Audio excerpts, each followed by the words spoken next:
to the Leeds Herald production of After the Game Highlights with Coach Keith Etheredge. This week, it's sponsored by the Friends to re-elect Owen Drake for State Representative District 45. Owen Drake's sponsorship adds $250 direct to the team up to this point. We thank Owen Drake, and he asks for your vote on November 2nd. Coach, welcome to the show once again. Thank you, David. Now, Coach, our Spirit Line, we raised $50 this week. We're waiting on a final tab. We get 3 months tabs from our Shutterfly Pro photo site, and we're waiting for the final tab through August, and we think that total will bring a check we can present you next week to pushing $200. And, of course, also what we raise this coming week, and for the photos, which we haven't even looked at our photo total from Shutterfly, but people are purchasing them, and we appreciate that. 25% of any photo purchase you make from the site goes directly to the team. You can buy coffee mugs, aprons, posters, all kind of things. So we welcome you to look at that. It's on the Leeds Herald website. Now, Coach, talk about a hard-fought game. You told us they were going to be huge. Well, they were. So tell us about this giant of a defensive battle. We came in, we knew it was going to be a hard-fought battle. It rained a little bit before the game, sort of hurt us as far as throwing the football. We had planned to throw the football a little bit more. We had to play a little more close to the vest. You know, we stayed backed up, you know, about the whole game. Didn't have any good field position. Got inside the 15 once, and then we took a sack, sort of took us out of field goal range.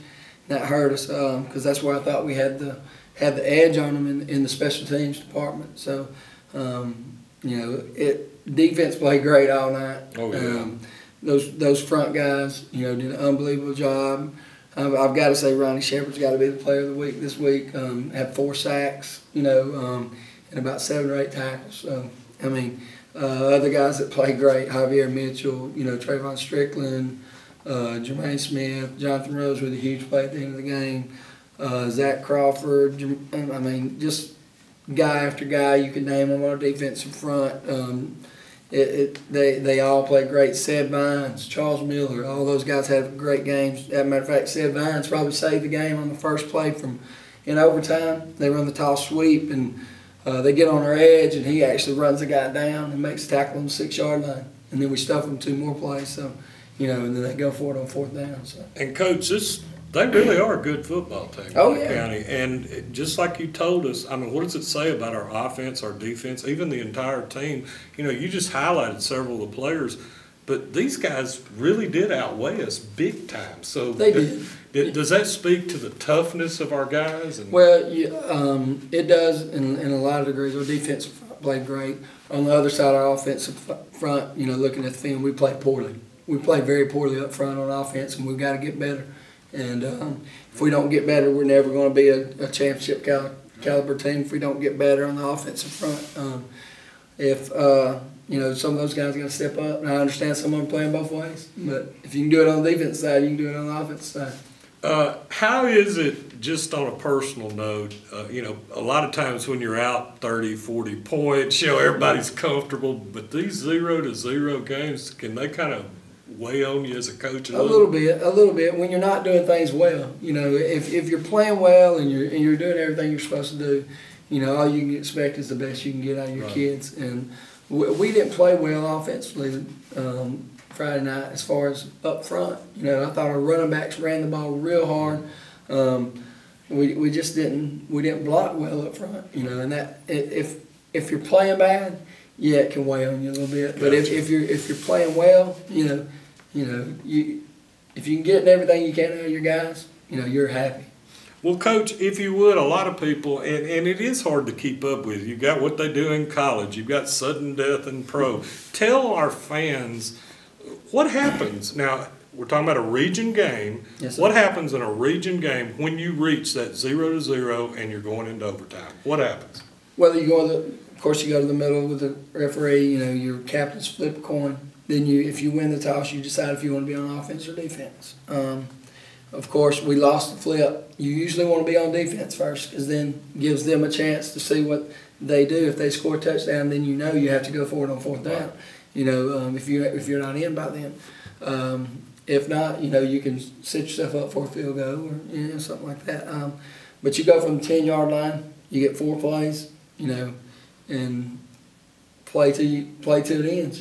Play till one gets one up on the other guy. So and had we wound up 0-0 again, we'd have just turned around and did the same thing again. Went back to the middle, flipped the coin again. So that explains your strategy to everybody, why you opted for defense, and that made great sense. But tell me what you think, and I know you can't second guess a coach, but I mean, are you surprised that Clay County didn't try to go for a tie? I mean, that they went for the win. And I'm not trying to downgrade their coach. No, absolutely not. We've seen their special teams. And matter of fact, their coach said after the game, he said, special teams wise, we knew y'all had the edge on us. So, we were going to go for the win right now. We didn't want to get. They had some field goals, extra points blocked in the past couple games and missed a couple. So, he didn't want to take no chance. He was going for the win. Right. When you're the, I would do the same. You always have to admire absolutely. that. You're on the road. You're playing the number 1 team in the state. You got a chance to go for a win. If I don't have a good field goal kicker, which I do, I have one of the best in the state. So it's an easy decision for me. We're going to put 3 points on the board and my defense. But if I don't have a good field goal kicker, I'll probably go for the win too. And they're very well coached. You can't question anything their coaches do because they are very well coached and they play very hard. They're a great program. Yeah. They have a lot of history and a lot of tradition, and we're fortunate, and that we have a group of kids who play hard. Played hard all night, and we got out of there with a win. Coach, you carry on a tradition that I remember back in my old days playing football, where the coaches remind the players they call it football for a reason. And a lot of times we forget how important specialty teams are. I mean, I've even heard people say, why do they call it football? They hardly ever use their feet, but that's just not true, is it? I mean, you can be beat easily by the foot. Oh, we've proved it over the years, My first year, we go up to Madison Academy and we win a game 3-0. The following year, we win a couple games with Payne last year, kicking a couple field goals. Matter of fact, we get up in the state championship game. They have to play from behind because Payne last year we get an onside kick, and Payne last year kicks a field goal, makes them play from behind. Last year we win the Madison Academy game, King Glass nails a 36-yard field goal. So I mean, you definitely win the game on special teams. You have offense, you have defense, you have special teams. That's the 3 aspects of the game of football. You can't judge one. You can't have one great aspect and be a championship team. You have to be solid in all 3. And I think we are. And like I said, we got to get better on the offensive front. We blocked great the first 2 games, and the Friday night we looked a little rugged in some spots, and we're going to shore that up this week. And your punting, I mean, actually, there were some punts we had that, boy, they really sucked. They pushed them back. Helped flip the field, yeah. And we got Dylan Shelton that's came in and done a great job. We got Christian Blaylock, who had a high ankle sprain. Right. Wasn't able to play at the start of the year, and Dylan came in, backup kicker, and has done a fantastic job for us. And let me tell you another key to the kicking game is getting good snaps. Oh, yeah. It's something I often and people forget about. That's You're right. You're absolutely right. And I tell you what, a guy that did a fantastic job on Friday night was Tanner Hunter. Yeah. He snapped all night on punts and extra points and did an unbelievable job.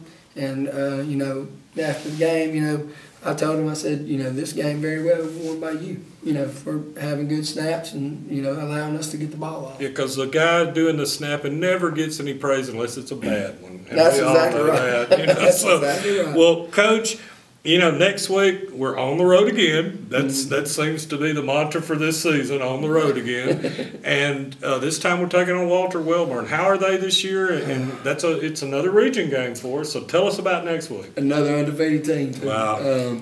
They're a real good football team. They won their first game 68-16. Wow. Won their second game 42-13, and won their third game 47-28. So that tells you they put points up, and they also play pretty good defense. We're going to have our hands full. Every team we've played up to this point's been undefeated. And we just hope that it continues. The process continues to where they're not undefeated after we play them. You know? So this is a tough region. Oh, isn't it? absolutely. This is a brutal region. Yeah. You know, we have a brutal region. You got Clay County, you got Hanley, you got Walter Wellborn, who we have this week. You know, I mean, you can go on and on. Wow. Our region's brutal. Whoever comes out of this region and gets to the playoffs is going to be very fortunate. Well, I want to ask everybody to try to come to the game next week. It means a lot to the team. Absolutely. It's crucial.